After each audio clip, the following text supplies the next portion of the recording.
안녕하세요. 저는 결혼 앞두고 허술한 속임에 넘어갈 뻔했다가 파혼을 한 예비 신부입니다.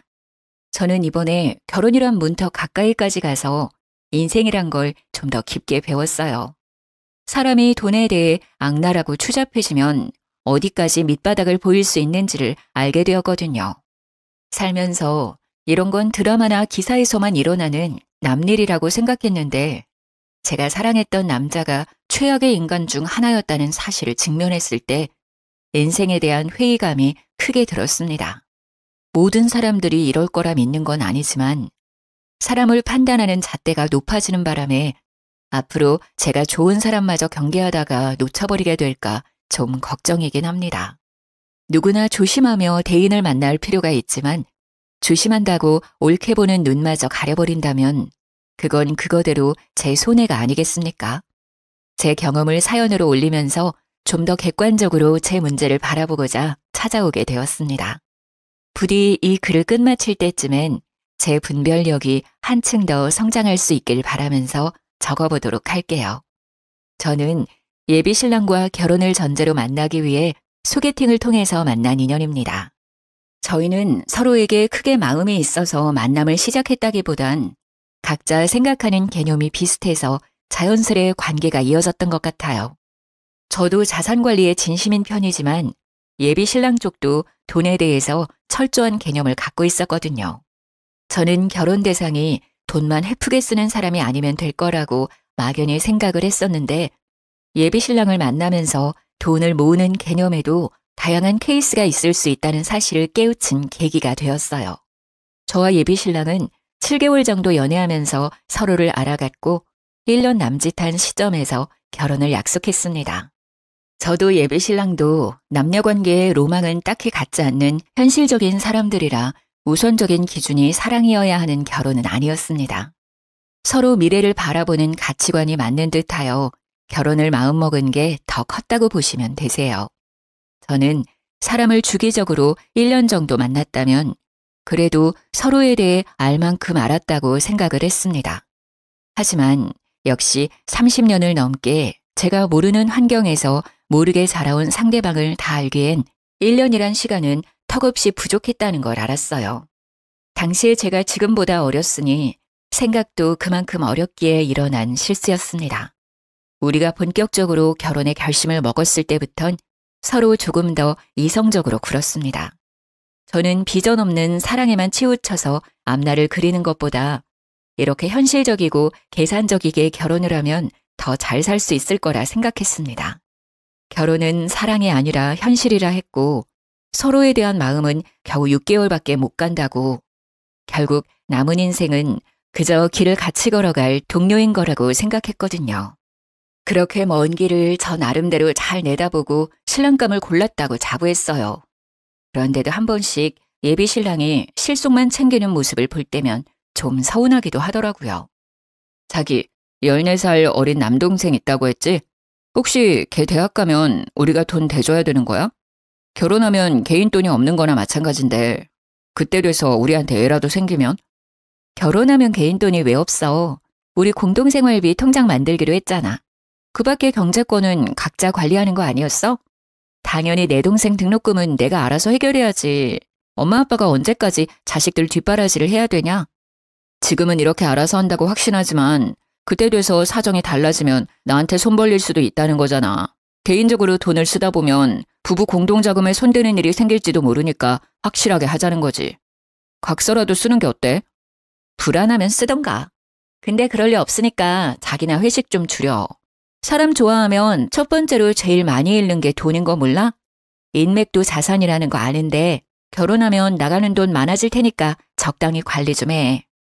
예비 신랑이 제 본가에 대해서 질문을 할 때면 저도 모르게 퉁명스럽게 답을 해버리더라고요. 그가 무슨 의도로 묻는 건지 알지만 그래도 마음 한구석에 서운한 건 어쩔 수 없는 여자의 감정인가 봐요.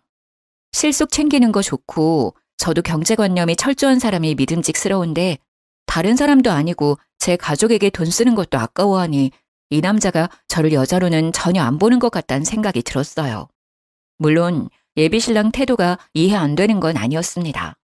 예비신랑은 외동이라서 형제 쪽으로 돈이 들어가거나 빌려줄 일이 없는 상황이긴 한데 그래서 우리 집에만 돈이 들어가면 더 자기 손해라고 생각하는 것 같더라고요. 저는 말 그대로 14살이나 어린 남동생이 있어요. 그런데 부모님이 그때까지 남동생에게 경제적 지원을 하기에는 건강에 무리가 갈지 모르잖아요. 해서 제가 부모님을 도와서 생활비를 보태고 있는 상황이었거든요. 그렇다고 제 수입이랑 여건에는 차질이 생길 정도가 아니었기 때문에 저는 괜찮았단 말이죠. 그렇게 집에다가 생활비를 대주더라도 저는 따로 모은 돈이 4억 5천 정도 있었어요. 나가는 돈만 있던 게 아니라 제 나름 목돈을 만들 정도의 수익은 벌고 있었다는 뜻입니다. 그런데 제가 예비 신랑에게 서운함을 느낄 수밖에 없었던 건 저희가 결혼 전제로 만나는 거라서 각자 수익은 투명하게 공개를 했었거든요. 저는 제가 집안의 가장이나 다름없어서 나가는 돈이 꽤 되는데도 불구하고 큰 돈을 모았는데 정작 외동인 예비 신랑은 시부모가 노후 준비되어 있는 상황이었고 저랑 동갑에 직장 연차도 더 높으면서 겨우 2억 8천 정도를 모은 상태라고 했습니다. 모은 것 자체는 당연히 대단하다 칭찬을 해줘야 할 부분인 거 알아요. 요즘처럼 물가 높은 마당에 주식이나 투자도 안 하고서 2억 넘게 모으기가 어디 쉽나요? 근데 이렇게 저는 예비신랑 여건을 이해해주려 노력하는데 예비신랑은 유독 제 가족에게 나가는 돈을 벌써부터 우리 부부 돈이라 생각하면서 아까워하니까 저도 서운하다는 겁니다. 물론 예비신랑이 자기 입으로 직접 내 돈 나가는 게 아깝다고 말을 한 건 아니지만 그런 느낌이 어디 말로만 표출해야 눈에 보이는 건 아니잖아요. 제가 하는 고민은 예비신랑한테서 약간 내가 하면 괜찮고 남이 하면 안 되는 내로남불의 태도가 보인다는 게 불편했다는 거예요. 저는 나가는 돈이 많아도 정말 알뜰하게 관리하는 편이었는데 예비신랑은 수익이 좋은 사람이라 할지라도 그만큼 모이는 돈이 적었어요. 예비신랑이란 사람은 정말 다 좋은데 사람 만나는 걸 좀 즐기는 편이거든요. 예비신랑이 제 가족에게 돈 들어가는 걸 한마디씩 시비 걸 때면 저도 예비신랑의 인맥에 대해서 한 번씩 태클을 걸어줬어요. 근데 그것도 한두 번이지 제 성격상 남일에 크게 간섭하지 않아서 인맥까지는 자기 역량에 맞게 알아서 하라고 내버려두는 편이 더 많았습니다. 제가 목돈에 연연하는 건 아니에요. 돈을 모은다는 것이 쌓이는 결과도 중요하겠지만 저는 개인적으로 돈을 모으는 상대방의 마인드를 책임감과 연관지어서 보거든요. 저랑 예비신랑 둘 다 비전 있는 회사를 다니고 있는 중이었기 때문에 돈이야 착실하게 모으면 금방 쌓이는 것이니 액수가 큰 문제라고 보지 않았어요. 정말 다 좋은데 사람 만나는 곳에선 돈을 아끼지 않는 예비신랑의 마인드가 우리 관계에 대해선 책임감이 없는 것 같아서 그게 좀 신경 쓰였던 겁니다. 결혼 전제로 만나는 거니 어떻게 보면 남들보다 우리 가족이 예비신랑한테 더 중요하고 신경 써야 되는 인맥 아닌가요? 정작 예비 처가한테는 말만 가족이라고 하지 가족이라는 이유만으로 쉽게 돈을 바랄 수 있으니 더 확실하게 선을 만들어야 한다고 했는데 그 발언이 한 번씩 저를 화나게 했어요. 처가댁은 노후 대비 어떻게 할 거야? 두 분 다 집에서 쉬고 계신다면서. 나중에 뭐 우리한테 손 벌리거나 얹혀 살겠다는 둥 그런 건 아니겠지? 뭐? 말을 해도 꼭 그렇게 서운하게 해야 돼? 내가 죽지 않는 이상 생활비를 계속 보내줄 거라서 우리한테 손 벌릴 일은 없는데 자기 말하는 게 좀 그렇다. 우리 엄마 아빠가 어려우면 내 도움 좀 받을 수 있는 거 아니야? 내가 어머님 아버님 형편 어려워졌다는데 내 할 바 아니라고 하면 괜찮겠니? 아니 그런 뜻이 아니잖아. 아무래도 우리 집은 나 빼면 엄마 아빠 이렇게 둘뿐인데 자기 집은 자기 빼고 세 식구잖아. 게다가 자기 동생은 아직도 학교 다니고 있고. 당연히 장인 장모님이 노후 준비가 안 되어 있으면 가세가 기울어질 가능성이 우리 집보단 크잖아. 이 정도는 가족으로서 걱정할 수 있는 거야. 제가 굳이 말할 필요가 없어서 제 부모님 형편에 대해 얘기는 안 했는데 저희 쪽은 부모님이 번화가에 건물 하나를 사들여서 병원 시설에 임대를 해주고 있기 때문에 따로 세를 받고 있는 상황이었습니다. 제가 부모님께 생활비로 챙겨드리는 건 자식으로서 부모님에게 해드리고 싶은 효심이었고 도리라고 생각해서 용돈으로 보내는 거였어요. 예비신랑한테 별말 안 했던 건 집에 빚이 있지 않은 이상 부모님 형편은 굳이 말할 필요 없다고 생각했기 때문이죠. 그리고 말해봤자 제가 부모님의 도움을 받고 결혼할 것도 아니라서 부모님의 재력은 제 결혼과 연관이 없다고 판단했었어요. 그런데 예비 신랑이 계속 저희 부모님이 백수라서 하도 불안해하는 것 같으니 언젠가는 밝혀질 거 그냥 우리 부모님 건물주라고 상황 설명을 해줬습니다. 그러니까 엄마 아빠가 우리한테 손 벌릴 일은 없어. 사실 내 동생도 부모님이 등록금 대줄 수 있는데 내가 학교 다닐 때는 형편이 어려워서 부모님이 고생 많이 하셨거든. 그래서 동생 등록금만큼은 내가 해결해 주려고 하는 거야. 건물주? 와, 그렇게 중요한 사실을 왜 말 안 했어? 자기 진짜 대단한 집 딸이었구나? 어떻게 그런 대단한 집에 살면서 티를 안 낼 수가 있지? 나 같으면 건물주 부모님 뒀다고 자랑 엄청 했을 것 같은데. 자기야, 이런 건 겸손이 아니야. 자랑할 건 자랑하면서 결혼 상대가 나를 깔보지 못하게 코를 납작하게 만들어야 된다고. 그날 예비 신랑이 활짝 웃는 걸 처음 봤다고 해도 과언이 아니었죠. 예비 신랑은 그날 하루 종일 저희 부모님 얘기를 하면서 제가 자라온 과정을 궁금해했어요. 저녁 먹으면서 묻는 대로 다 답을 해줬더니 자기가 부잣집 사위라도 된 것 마냥 들떠서는 장인어른 장모님 하면서 보고 싶다고 난리를 치더군요. 그 때문에 저희 관계는 더 돈독해졌습니다. 돈독해질 수밖에 없도록 예비 신랑이 제게 많이 노력했어요. 근데 정작 예비 신랑이 그렇게 자랑했던 예비 시부모 노후 준비는 제가 아는 내막과는 좀 차이가 있었더라고요. 원래 예비 신랑은 예비 시부모가 노후 준비 다 된 상태라서 둘이 알아서 잘 먹고 잘 살 거라고 했거든요. 그런데 예비 시부모는 둘 다 공무원이었던 사람들이라서 당시 퇴직을 하고 소량의 연금을 받고 있다고 했어요. 요즘은 연금이 얼마 안 돼서 그것만으로는 여가 생활을 즐기거나 여행을 즐길 수 있는 여건은 안 되잖아요. 그래서 예비 신랑이 한 번씩 기념일만 되면 용돈을 준다고 했습니다. 약간의 용돈만 있으면 굳이 우리한테는 손 벌리지 않을 거라고 뒤늦게 저한테 고백하더라고요. 저는 예비 신랑이 예비 시부모 노후에 대해 엄청 대단한 자산이라도 있는 것처럼 얘기를 하길래 아예 예비 시부모에게 터치 안 해도 되는 줄 알았습니다. 그런데 기념일마다 용돈을 주고 있었고 예비 시부모가 여행 가고 싶다고 하면 예비 신랑이 돈을 보내줘야만 갈 수 있는 상황이라고 하더라고요. 그 말은 지금 우리가 결혼하면 어머님 아버님한테 계속 돈을 줘야 한다는 거네. 그거 자기가 알아서 해결하는 거지? 우리 각자 가족한테는 새 가족 생겼다는 이유로 확실히 선 긋기로 했잖아. 자기 선에서 알아서 하는 건 내가 딱히 간섭 안 할게. 그건 그런데 그래도 이건 상황이 좀 다르지 않나?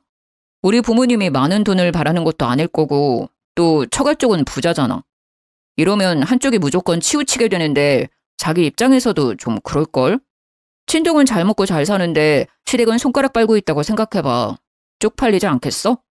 자기 웃긴다. 우리 부모님이 백수인 줄 알 때는 기를 쓰고 손에 안 보려고 하더니 까고 보니까 자기 쪽 형편이 안 좋아서 손을 벌리시겠다? 다 형편에 맞게 사는 거지 그런 게 쪽팔릴 문제야? 자기는 우리 부모님 백수라고 했을 때 쪽팔렸나 봐?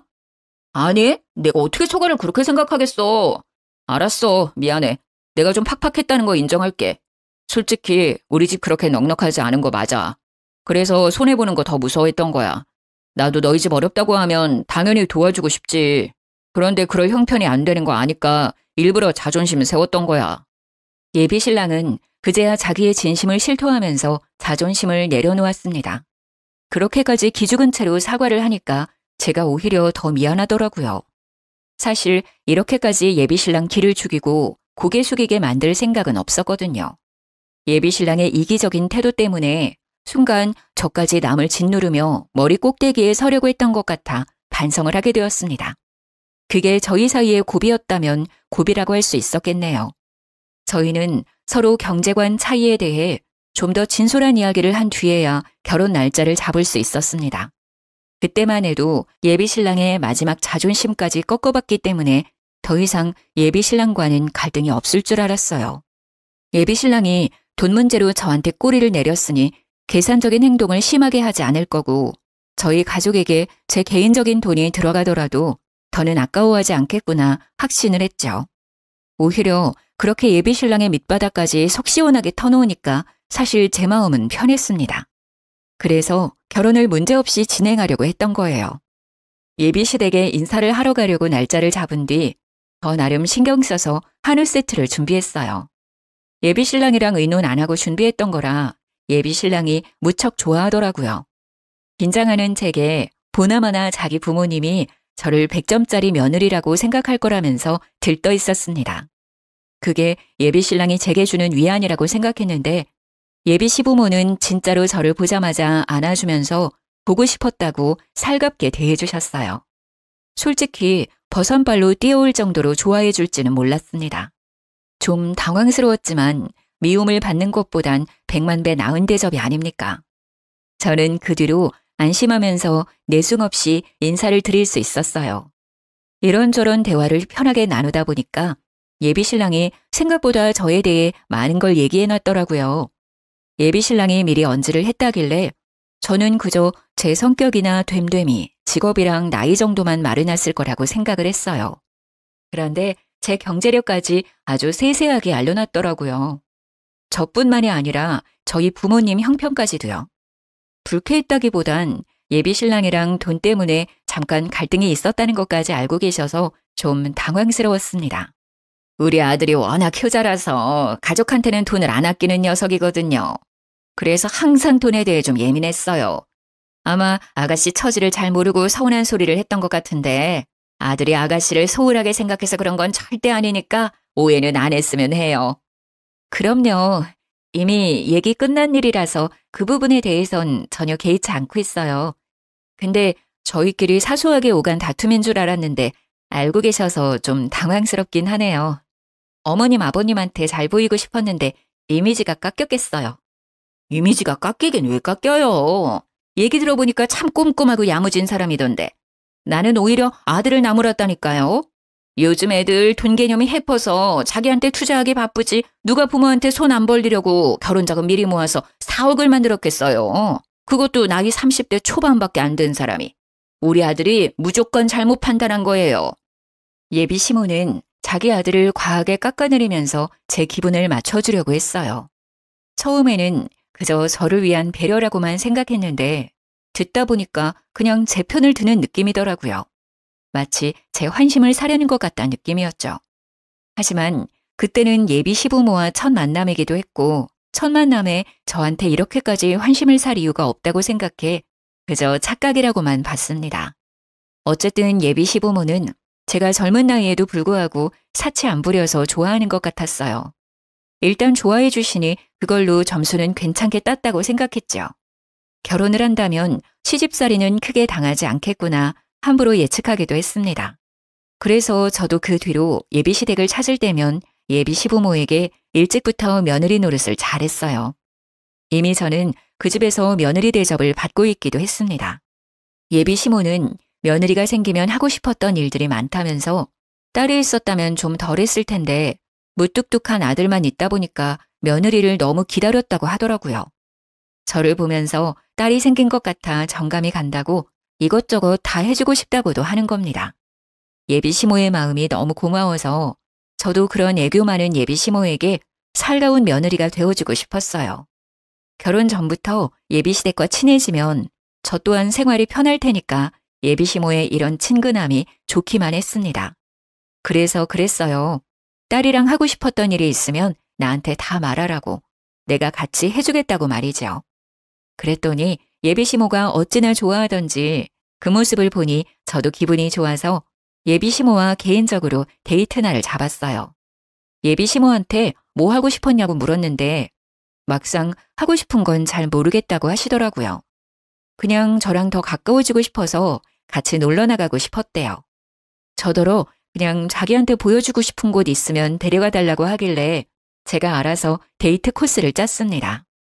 원래는 주말마다 예비신랑과 꼭 만남을 가졌는데 한날은 일부러 예비신랑과의 약속을 취소하고 예비시모와 단둘이 맛있는 걸 먹으러 간 적이 있었어요. 그렇게 저는 예비신랑 만날 때보다 더 신경 써서 그날 하루를 준비했습니다. 그렇게 기분 좋은 마음으로 예비시모를 만나서 대형 카페에 디저트를 먹으러 갔는데요. 희한하게 예비시모가 내내 딴 생각을 하고 있는 것 같은 거예요.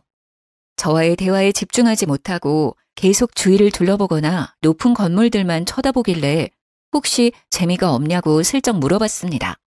그 순간 저는 좀 당황스러운 말을 들었어요. 누구랑 같이 노는 건데 재미없을 리가 있겠니? 그냥 바깥 나들이 안 한 지 오래됐다 보니까 높은 건물이 많이 생긴 게 신기해서 자꾸 쳐다보게 되네. 어쩜 건물들이 이렇게 다 화려하다니? 이런 것들도 다 주인이 있겠지? 건물주들은 돈 못 벌어도 참 배부르겠다, 야. 알고 보니 예비 시모는 지나다니면서도 저랑 식사를 하거나 커피 한 잔을 하면서도 내내 건물만 보고 있었던 거였어요. 그 의도가 뭔지 처음엔 몰랐습니다. 그런데 예비 시모가 그 다음 말을 뒤잇는 순간 제가 생각해오던 예비 시모란 사람과 그 실체는 다를 수도 있겠다는 걸 처음으로 느꼈어요. 소영아, 사돈 쪽도 건물주라고 했지? 병원 시설에 임대 주고 있다면서 바깥 사돈 건물도 여기에 이런 것들처럼 큼직큼직하니? 달에 돈이 어느 정도 들어오는 거야? 사돈 어른들은 좋은 곳에서 두 발 뻗고 자겠구나. 너무 부럽다. 아, 저도 자세한 건 굳이 여쭤보지 않아서 잘 몰라요. 그래도 건물 있는 거랑 사는 건 별개 문제인 것 같더라고요. 저희 부모님 그냥 평범하게 살고 계세요. 연식 60년 된 아파트에서 살고 있는걸요. 물론 압구정에서 값비싼 아파트이고 80평에 살고 있긴 합니다. 하지만 그 부분은 굳이 말씀드리고 싶지가 않았어요.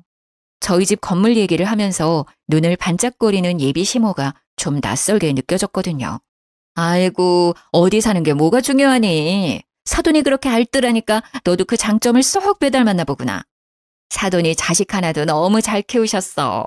어떻게 노후 대비까지 그렇게 탄탄하게 해놨대? 나도 생각이 좀 트인 사람이었으면 건물 하나 사놨을 텐데. 혹시 사돈 건물이 어떤 건지 나도 좀 구경할 수 있을까? 저는 이때 아차 싶었습니다. 예비 시모가 저랑 놀고 싶어 했던 건 저와 가까워지기 위해서가 아니라 저희 부모님의 건물이 궁금해서였다는 걸 크게 알아챘어요. 그래서 저와 시간을 보내는 내내 건물만 쳐다보기 바빴고 제가 알아서 저희 부모님 건물 앞으로 데려가 주길 기다리고 있었던 것 같았습니다. 순간 당황해서 아무런 대답을 못했어요.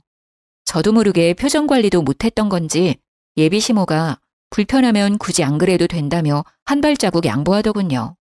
못 보여줄 이유는 없으니까 예비 시모한테 구경시켜드리겠다고 말은 했는데 부모님의 건물까지 가는 내내 저는 예비 시모가 던지는 말에 전부 떨떠름하게 답했어요.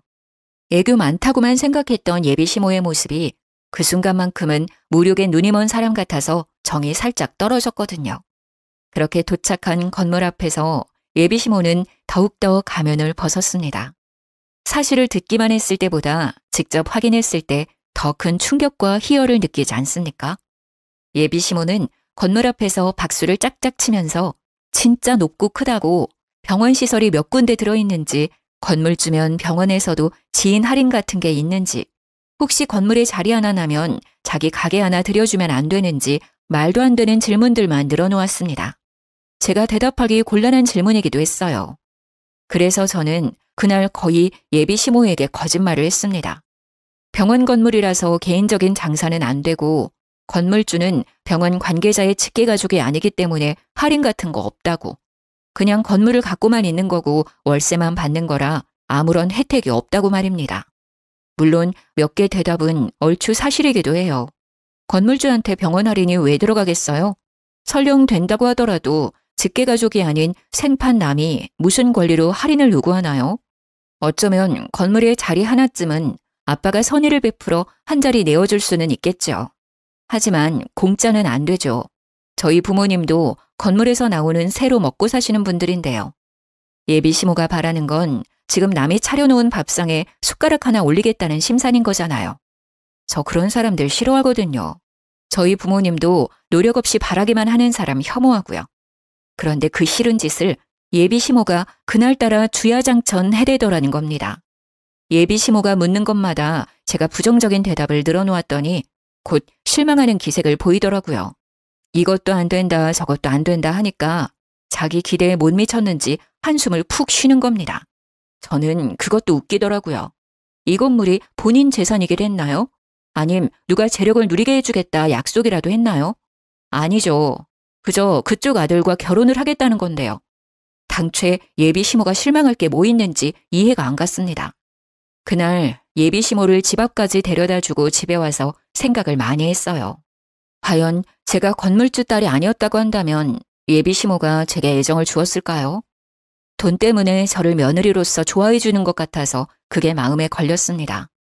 그렇다고 예비 시모가 제게 큰 피해를 준 건 아니라서 예비 신랑한테 확신 있게 따질 수는 없었어요. 대신 저는 그날 처음으로 예비 신랑과의 결혼을 고민했었습니다. 겨우 돈 욕심 때문에 결혼을 포기하려고 하는 거냐고 묻는다면 네, 맞습니다. 맞다고 해야 할 것 같네요. 저희 부모님이 돈에 예민하기도 하고 공짜 좋아하는 사람들을 한심하고 게으르다고 믿고 있기 때문에 그 밑에서 자란 저 또한 그런 사람들을 위험하다고 보고 있거든요.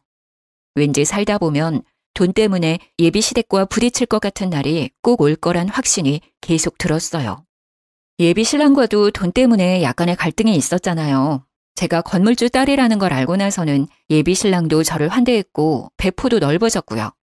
묘하게 예비 신랑 모습이 예비 시모와 닮아 있는 것 같다는 생각도 계속 들었어요. 아니나 다를까 제가 계속 고민하던 문제는 얼마 안가 확인할 수 있었는데요.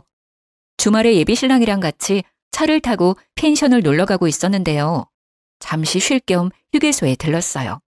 예비 신랑이 급하게 화장실을 다녀오느라 차에 휴대폰을 놓고 갔었죠.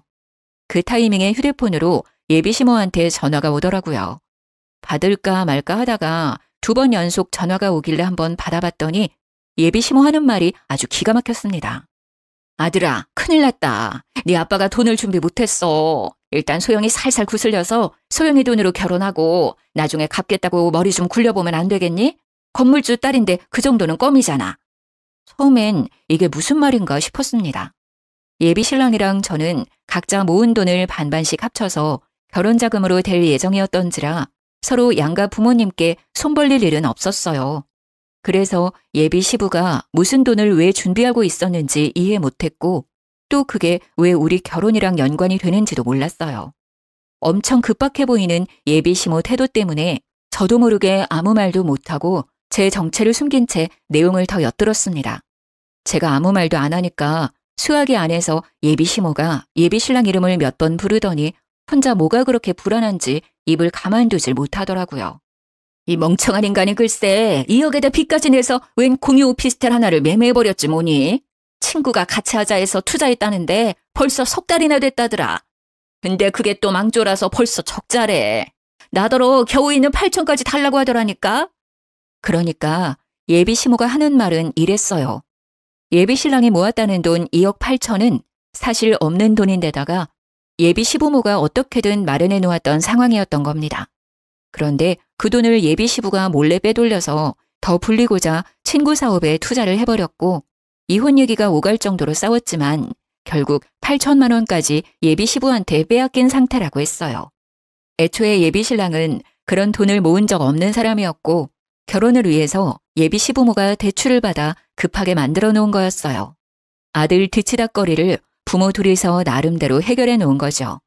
그 모든 게 건물주 딸인 저를 붙잡기 위한 계획이었다는 것이 저를 더 열받게 했어요. 소영이가 모은 돈이 4억 5천은 된다고 했지? 결혼식은 최대한 소규모로 하고 그 돈으로 혼수랑 예물까지 하는 식으로 잘 좀 해결해봐라. 절대 남자라고 더해가는 그런 거 없다는 것도 똑부러지게 말해놓고 최대한 잘해서 불쌍하게 보여봐. 혹시 공짜로 결혼하게 될 수도 있지 않겠니? 남자 나이 30 초반과 여자 나이 30 초반은 확연히 다른 거라는 예비 시모 말이 저를 더 비참하게 만들었습니다. 예비 신랑 나이에 그런 직업이면 더 젊고 건강한 아가씨를 만날 수 있는 조건인데 저는 나이도 있고 출산 준비까지 하면 이미 노산으로 시작할 테니까 남자 쪽에서 손해를 먹고 들어간다고 하더군요.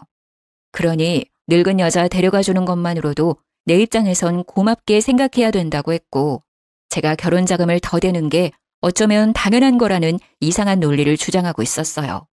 기가 차지 않습니까?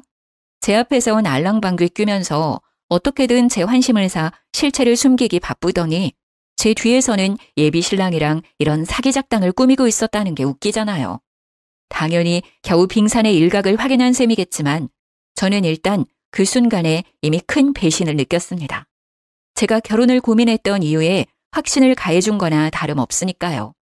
듣다 보니 예비 신랑이 계산적으로 행동하면서 우리 집에 손해보기 싫다는 식으로 말했던 과거들도 머릿속을 스쳐가더군요. 그렇게 피해보긴 싫어하면서 어쩜 남의 돈은 그리도 쉽게 생각하는 건지. 그 부모의 그 자식이지 않습니까?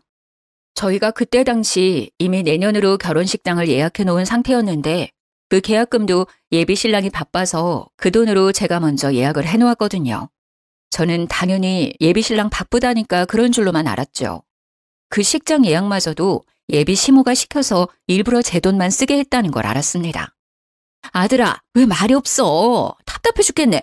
지금은 우리가 급한 상황이니까 소영이 돈밖엔 답이 없다고 알아들었어? 일단 결혼하는 게 중요하단 말이야. 걔가 우리 집 사람으로 들어오면 돈은 안 갚아도 돼. 식구끼리 무슨 돈을 빌리고 갔겠니? 그 부분은 엄마가 알아서 할 테니까 소영이 도망 못 가게 단단히 잡아라. 네, 어머님. 잘 새겨들었습니다. 하마터면 제가 사기 결혼당할 뻔했는데 손해보기 전에 싹을 자를 수 있어서 다행이네요. 어머님께서 오두방정 떨면서 해주신 경고는 거지 새끼한테 잘 전해놓을게요. 그동안 제 시간 빼앗긴 건 좀 억울하지만 저 놓쳐주셔서 감사드려요. 수학이 아는 아주 잠잠했습니다. 자기 때문에 계획이 잘못됐다는 걸 알았는지 시겁했나 보더라고요. 그러거나 말거나 저는 전화를 끊어버렸어요. 예비신랑 폰이 잠겨 있어서 녹음 파일을 전송하지 못한 게 아쉬웠는데 그 문제는 그리 어렵지 않게 해결이 되었습니다. 화장실에서 돌아온 예비신랑에게 휴대폰을 건네주면서 좀 열어달라고 했더니 예비신랑이 껄껄 웃으면서 자기는 몰래 바람 피우는 사람 아니라고 스스로 아주 깨끗한 남자라며 흔쾌히 열어주더라고요. 그래서 저는 제게 통화 녹음을 쉽게 보낼 수 있었어요. 전송이 완료된 후로는 폰을 돌려주고 겉옷을 챙겼습니다. 돈이 없으면 없다고 솔직하게 말하지 그랬어. 내가 자기 가족 먹여 살릴 물주인지 몰랐네. 그동안 부모랑 머리 맞대고 우리 집 등골 빼먹을 작당하고 있었던 거야? 어머님 입에 모터 달린 줄 알았잖아. 지금 건물주 딸 놓치게 생겨서 난리가 났던데 얼른 통화해보지 그래? 무슨 소리야? 엄마한테 전화 왔었어? 뭐야, 내 전화 받은 거야? 왜 남의 전화를 함부로 받아? 엄마가 뭐라던데? 아니야, 엄마가 뭐라고 했든 그거 다 엄마 망상이야. 어머님이 내 돈 떼먹고 안 갚을 궁리하고 있던데? 망상도 어쩜 그런 빈대 같은 망상을 한다니? 돈 때문에 아들이 젊은 나이에 나처럼 늙은 여자 만나서 억울하신 것 같더라. 근데 생각을 해봐. 내가 더 엿같지 않겠어? 경제력 좋은 남자랑 결혼할 수 있었는데 너 같은 거지 새끼 만나서 내 돈 다 털릴 뻔했잖아. 얼른 엄마랑 통화하라니까? 우리 지금 파혼하는 거야. 저는 그대로 예비신랑 차에서 내렸습니다. 그리곤 결혼식장 예약한 것이 생각나 문을 닫기 전에 정산을 해줬어요. 들고 있던 아메리카노 뚜껑을 열고는 그대로 예비신랑 차 시트에다 커피를 쏟아줬습니다. 너 때문에 날리게 된 식장 위약금 있잖아. 이걸로 퉁치자. 앞으로는 돈 착실하게 모아서 어린 여자 만나. 멍청한 여자를 꼬셔야 될 거야. 그래야 순순히 돈 내주지 않겠어? 그대로 문을 닫아버렸더니 예비신랑 혼자서 안절부절 난리가 났더군요. 저를 당장 붙잡긴 해야겠는데 차를 두고 갈 순 없고 차 시트는 망가져서 화가 나는데 나와 파혼해버렸으니 무작정 화를 낼 수는 없고 혼자 많이 복잡해 보이길래 그냥 작별 인사하고 저는 친정 부모님께 연락해 휴게소로 데리러 와달라고 부탁했어요. 예비신랑이 이 와중에 자기 차가 먼저라고 생각을 한 것도 대단했습니다. 급하게 핸들을 꺾어 휴게소를 나가버리더라고요. 그날 뒤로 연락이 왔었는데 그 전화를 받지 않고는 대신 녹음 파일을 보내줬어요. 예비신랑한테 네 엄마가 한 소리 직접 들어보라는 말과 함께요. 그러니 쪽팔린 줄은 알았는지 연락이 없더라고요. 그래서 저는 우리가 합의하에 파혼을 했다고 생각했습니다. 결혼식장 예약했던 거랑 결혼 인사드렸던 거 말고는 뭐 특별하게 준비했던 것이 없어서 아쉬울 것도 없더라고요. 예비신랑을 잇는 데는 긴 시간이 걸리지 않았어요. 그런데 제가 좀 끈질긴 거머리 집안을 만났었나 봐요. 요가를 배우면서 마음의 안정을 찾은 지 한두 달이 지났을 때였습니다. 한날 요가 학원을 가던 중 부모님한테서 연락이 왔는데 웬 아줌마가 부모님 건물에서 난동을 부리고 있다는 연락이었어요. 그러면서 자꾸 나를 부르며 찾는다길래 서둘러 쫓아갔더니 세상에나 그 아줌마가 우리 부모님 앞에서 무릎 꿇고 있는 거 아니겠어요? 다 내 탓이니까 제발 우리 아들만 좀 데려가줘요. 절대 속이려고 그랬던 게 아니에요. 건물주 딸이라니까 나도 모르게 욕심이 나서. 우리 애는 내가 시키는 대로만 했을 뿐이에요. 잘못 없으니까 제발 내 아들 좀 받아주세요, 사돈. 나도 사정을 다 들은 사람입니다. 그쪽에서 자기 아드님 아깝다고 우리 딸 돈 빼먹을 생각하지 않았어요? 그런데도 뻔뻔하게 받아달라 무릎을 꿇어요. 우리가 손해보는 장사인 게 눈에 보이는데 누가 아끼는 자식을 그런 집에 보낸답니까? 이미 우리 딸이 그쪽 아들 버린 걸로 알고 있어요. 남의 직장 와서 행패 부리지 말고 당장 돌아가세요. 큰소리치고 있는 부모님께 급하게 다가갔더니 그 여자가 저를 받고 그때부턴 저를 붙잡으며 생떼를 부렸습니다. 듣자 하니 예비 시부가 투자했던 친구 사업이 그 짧은 기간에 폭삭 망했더라고요. 적자만 생기고 수익은 세 발의 피도 안 된 수준이래요. 친구 사업은 결국 부도를 맞았고 친구 혼자 빚더미에서 도망치는 바람에 예비 시부가 그 빚을 떠안게 되었대요. 그래서 사채에 손 벌리기 전에 우리를 찾아온 듯 했습니다. 너희들 결혼하면 내가 차차 갚을게. 돈만 먼저 좀 빌려주면 안 되겠니? 지난번에 했던 통화는 신경 쓸 거 없다. 내가 나이 먹고 헛소리 짓거린 거야. 내가 너처럼 귀한 딸내미를 어떻게 등쳐먹겠어. 네 돈 떼먹을 생각 없었다. 다 갚을 테니까 제발 돈 좀 빌려주라. 아니, 결혼만 좀 해줘. 지금 이게 될 거라고 생각하세요? 더 추한 꼴 당하기 전에 그만하세요. 딱 봐도 문제 있는 집에 누가 희생정신으로 시집을 가겠어요. 요즘은 어린데 건물주 딸인 아가씨들도 많아요. 딴 건물 전전하면서 멍청한 아가씨들 한번 찾아보든가요. 저는 똑똑해서 더는 그 집에 기회주고 싶은 생각 없거든요. 하필 성형외과가 많았던 우리 건물 주위에는 유독 젊은 사람들이 많았습니다. 그 사람들이 휴대폰으로 예비 시모를 찍고 있었는데 예비 시모는 그걸 뒤늦게 깨달았는지 순식간에 얼굴이 벌개지더라고요. 그럼에도 불구하고 돈이 정말 급하긴 했는지 계속 물고 늘어졌습니다. 아드님 직장 좋으시잖아요. 대출 몇 개 땡겨 받으세요. 결혼시켜서 차차 갚을 생각 마시고 은행이랑 부지런히 얘기를 해봐요. 혹시 알아요? 은행원 아가씨 중에서 건물주 딸이 있을지? 이러고 있을 시간 없어요. 부지런히 발품 팔아야 거지 아들 장가 보낼 텐데요. 그만하고 가지 않으면 경찰 불러서 영업 방해죄로 신고할 거라고 했더니 아줌마는 아예 퍼질러 앉으면서 자기 팔자를 한탄하기 시작했습니다. 얼굴 팔리든지 말든지 포기를 해버렸나 봐요. 저는 할 수 없이 예비 신랑한테 문자를 넣었고 사진을 찍어서 당장 데려가라고 했어요. 1시간 내로 안 오면 경찰에 끌려나가는 수모를 겪게 할 거라고 했습니다. 그랬더니 예비 신랑이 불같이 달려와서 자기 엄마 끌고 사라졌어요. 그게 예비 신랑과의 마지막이었습니다.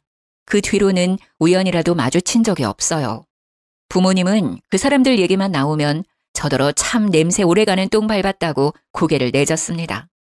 그러고는 결혼 안 해도 상관없으니까 저런 똥은 다신 묻혀오지 말라고 혀를 끌끌 차기도 했어요.